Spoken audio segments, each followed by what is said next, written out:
cannot believe that the next chapter is beginning, but it is. So, the plan is to head down, look for an RV spot. I'm moving down to the Gulf in the travel trailer.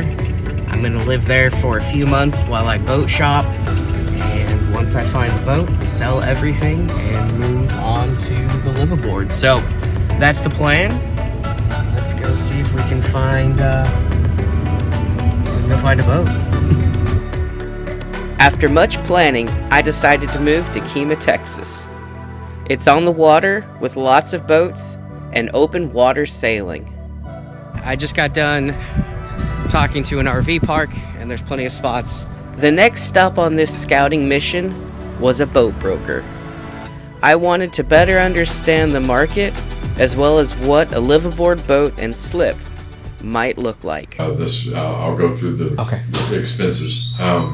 After the survey and sea trial, you either walk away from the deal or you sign an acceptance. Mm-hmm. Once you sign that acceptance, you're either locked into closing on the boat or forfeiting your deposit. So you would not sign the acceptance contract unless you were, this is the boat. Right. After getting a crash course in boat purchases, we headed out to look at a few. My learning curve is ignorant bliss, so I'm not afraid of a boat. It's just making mistakes, but try to do the best I can. Well, it is a learning curve, but it's nothing that you don't pick up on. Right. First on the list was a 1983 Hunter 31.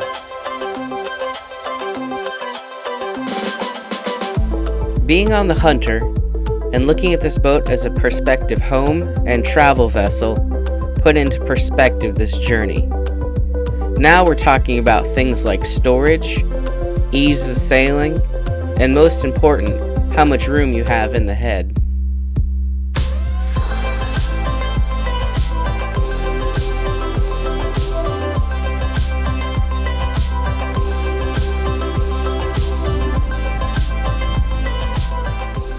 I think this is all coming together, which is like terrifying, but it's amazing and fun at the same time.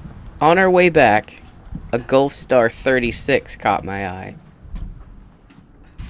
It's just so crazy. Like, I feel so much at home when I'm out here. It's just all I think about is the water. Literally feel like in a matter of a few hours, I was able to understand everything that I needed to understand. So it sounds like the one thing is just gonna have to be finding the marina that lets the liveaboard take place. Kemah is located on the Galveston Bay, southeast of Houston, Texas. It has become a tourist destination with its restaurants and boardwalk. Look at that. There's a sailboat out there. I've got lots of sailboats.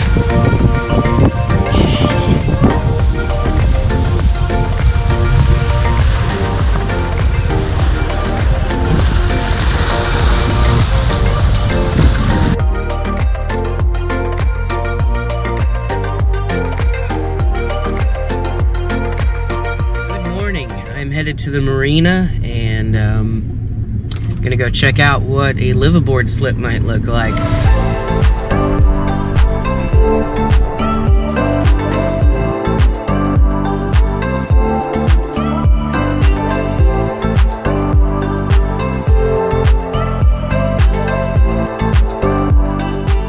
There's a Gulfstar 36 and I really think that might be a contender as well. So, we're gonna go look at the Gulfstar.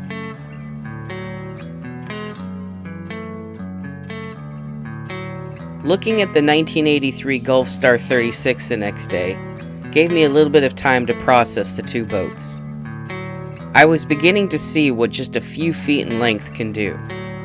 More storage, larger galleys, and on this boat I had a separate shower. Not only was I getting a chance to be on boats, I was discovering what I liked and didn't like about them. It's hard to find dislikes on this boat. We talked more about surveys and the capacity of a boat this size to sail longer distances. It was becoming clear to me that a bigger boat would be better. Up next on Sail with a Mission, we get the trailer moved down to Bay Cliff, Texas.